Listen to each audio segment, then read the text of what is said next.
اهلا ومرحبا بكم اصدقائي الاعزاء زوار قناه على القهوه وموقع مكتوبي الكرام. موضوعنا النهارده هيكون عن تحميل تطبيق QR كود ريدر.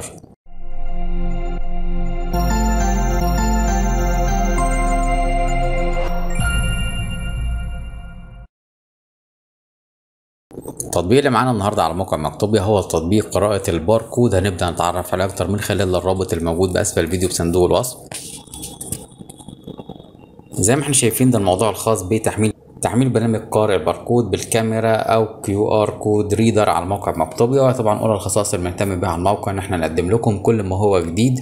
وطبعا التطبيق اللي معانا النهارده من التطبيقات الشهيره جدا واللي بتدعم اللغه العربيه وحجمها صغير جدا، تقدر من خلالها ان انت تقرا اي QR كود موجود قدامك، موجود على علبه او موجود في الشارع في اعلان او اي حاجه، بحيث انت تعرف معلومات اكتر عن المنتج او الحاجه اللي موجوده قدامك دي بطريقه بسيطه جدا. وطبعا كل المصانع او كل المنتجات حاليا بقى فيها QR كود اللي بيوفر حاجات كتيره جدا على المتاجر.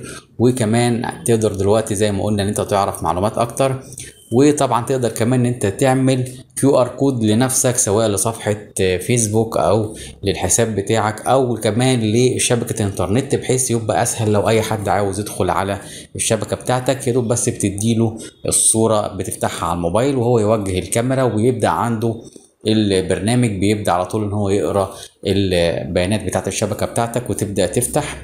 مش هنطول عليكم ونبدأ نحمل التطبيق على الموبايل بتاعنا بنظام تشغيل اندرويد. بعد ما فتح معانا متجر جوجل بلاي هنضغط على تثبيت، ولكن انا محمل التطبيق قبل كده فاضغط على فتح عشان اجربه معاكم. زي ما احنا شايفين التطبيق بدأ يفتح معانا، وزي ما قلنا التطبيق بيدعم اللغة العربية. طبعا هو هيطلب منك ان هو يدخل على الكاميرا. زي ما احنا شايفين هنضغط اثناء استخدام التطبيق او هذه المرة عشان نبدأ نجربه فقط. دلوقتي عندنا هنا ادي كود هنبدأ نوجهه للكاميرا. زي ما شايفين الكود بتاع المنتج اللي معايا. طبعا هنا تقدر بعد كده ان هو يحط لك بعض البيانات. لو المنتج ده موجود عنده البيانات بتاعته، مش موجود هتبدأ تضغط على بحث في الويب وبيبدأ ان هو يعمل بحث. زي ما احنا شايفين ده منتج دوف. زي ما احنا شايفين هنا ادي الصور بتاعته وبعض الصفحات اللي عليها المعلومات عن المنتج طبعا البرنامج كمان فيه سجل بيبدأ ان هو يحط لك كل المنتجات دي او كل حاجة انت عملت عليها سجل او عملت عليها بحث موجودة. وهنا لو هتنشئ زي ما قلنا رمز QR لموقع الكتروني او حساب على الفيسبوك او يوتيوب او واتساب، حاجات كتيرة جدا زي ما احنا شايفين هنا.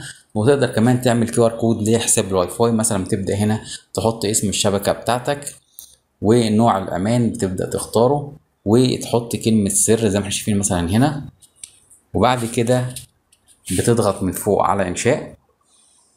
زي ما احنا شايفين ده الكود بتاعك، بتبدأ ان انت تعمله مشاركة لاصدقائك او تعمل حفظه. طبعا الكود هنا الصديق مش هيقدر يقرا الباسورد بتاعك، كل ان هو الباسورد مشفر داخل QR كود.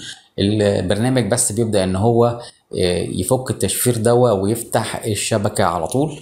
تقدر انت تحفظها كمان على الموبايل بتاعك، تبدأ تفتحها لأي صديق ليك بعد كده، بحيث انت تحط QR كود بس كده قدامه الصورة ويبدأ ان هو يحط الكاميرا ويفتح النت. وفي هنا السجل زي ما قلنا ده للعمليات اللي عملتها قبل كده، وهنا الاعدادات عشان تشوف اللغة، تعمل صوت اهتزاز، تغير محرك البحث انت عايز تعمله.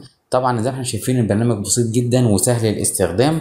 وبنهايه الفيديو بتاعنا يا ريت ما تنسوش تعملوا لايك للفيديو، والجديد على القناه اول مره شرفنا يا ريت ما ينساش يعمل سبسكرايب او اشتراك. شكرا لكم، كان معكم احمد من موقع مكتوبي وقناه على القهوه.